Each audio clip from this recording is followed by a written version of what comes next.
Assalamualaikum warahmatullahi wabarakatuh.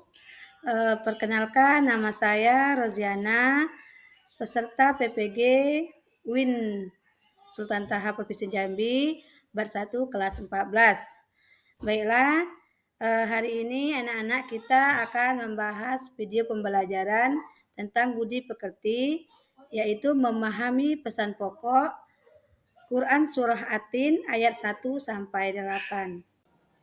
Perkenalkan, dosen pembimbing saya yaitu Dr. Ridwan, MPD MPSI. Perkenalkan, dosen pembimbing saya yaitu Dr. Ridwan, MPD MPSI. Perkenalkan, dosen anak-anak, baiklah materi hari ini yaitu memahami isi pokok kandungan surah At-Tin. Anak-anak, baiklah materi hari ini yaitu memahami isi pokok kandungan surah At-Tin. Anak-anak, mengaji surah At-Tin, manusia adalah makhluk Allah yang paling mulia. Allah menciptakannya dengan bentuk jasmani yang indah. Allah juga membekali manusia dengan akal dan pikiran agar mereka dapat menggunakan untuk kebaikan. Jika ada manusia yang menggunakan akalnya untuk kejahatan, ia akan menjadi manusia yang hina. Apapun bentuk jasmani kita, sudah seharusnya kita syukuri.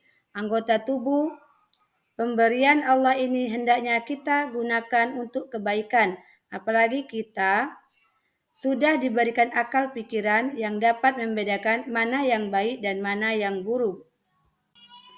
Isi materi: A. Membaca surah At-Tin, B. Menghafal surah At-Tin, C. Menulis surah At-Tin, D.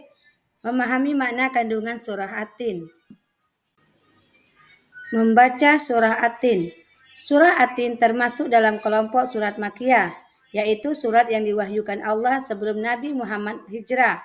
Surah At-Tin terletak pada juz 30 dan merupakan surah yang ke-95.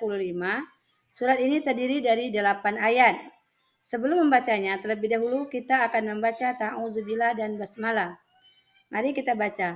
A'udzu billahi minasy syaithanir rajim. Bismillahirrahmanirrahim. Wattini wazzaitun wa turi sinin wa hadzal baladil amin. Laqad khalaqnal insana fi ahsani taqwim. Summa radadnahu asfala safilin.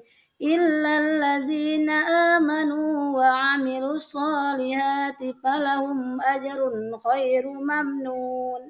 Fama yukazzibuka ba'du biddin. Alaihissallahu biahkamil hakimin. Sadaqallahul azim. Menulis surah At-Tin.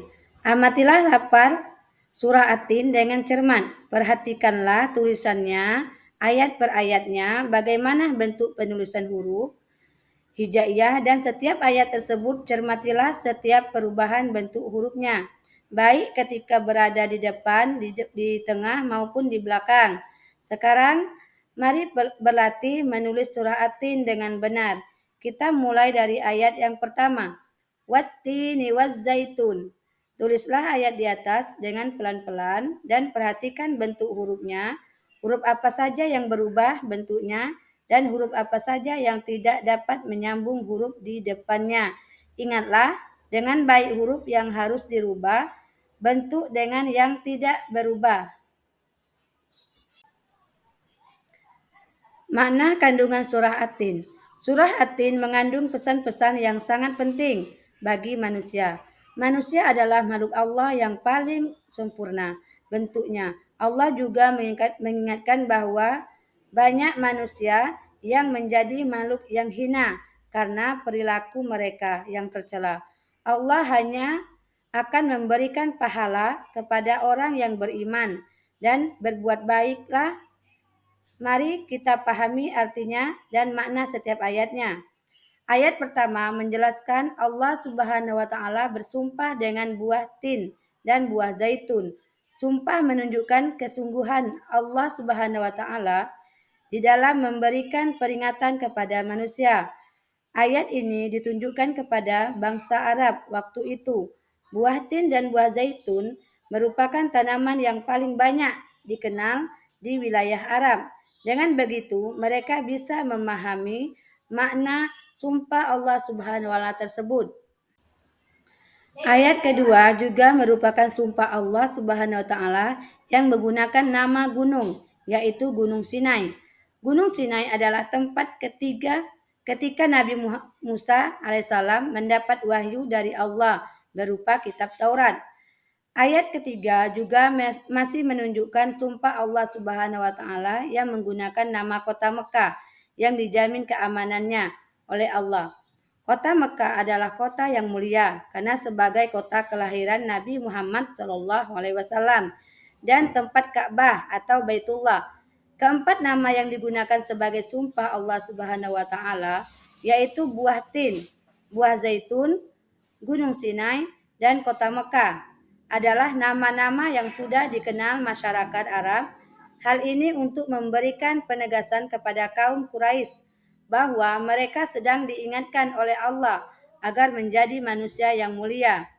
Ayat keempat menerangkan bahwa manusia diciptakan oleh Allah Subhanahu wa taala dengan bentuk yang sempurna. Melalui ayat ini, Allah mengingatkan kepada manusia agar senantiasa bersyukur kepada Allah. Bentuk tubuh yang sempurna harus disyukuri dengan cara menggunakannya untuk kebaikan.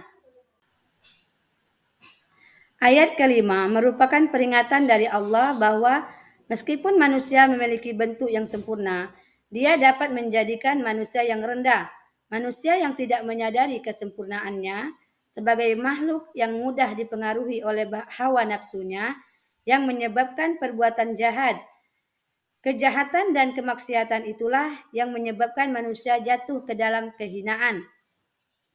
Ayat ke-6 menjelaskan bahwa manusia yang tidak jauh dalam kehinaan adalah mereka yang beriman dan mengerjakan kebaikan. Mereka tidak diberikan oleh Allah Subhanahu wa taala pahala yang tiada terkira. Dengan demikian, keimanan dan amal saleh dapat meningkatkan derajat manusia. Kejahatan dan kemaksiatan dapat merendahkan martabat manusia. Ayat ketujuh ditunjukkan kepada orang-orang yang tidak mau beriman dan mengerjakan kebaikan. Mengapa mereka tidak mempercayai hari pembalasan? Padahal Allah sudah memberikan keterangan dan bukti yang jelas. Ayat yang terakhir atau ke-8 ini menyatakan dengan pertanyaan bahwa Allah adalah Tuhan yang Maha Adil dalam memberikan pembalasan.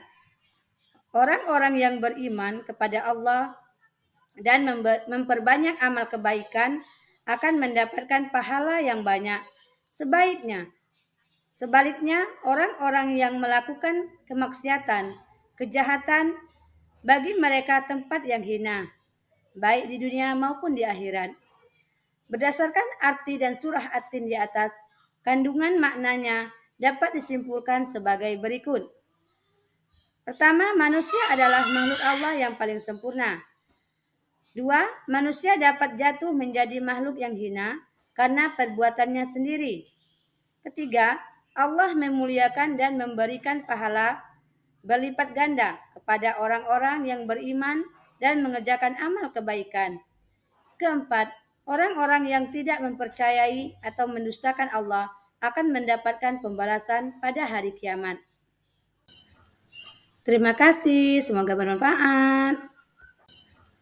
Terima kasih, semoga bermanfaat. Terima kasih.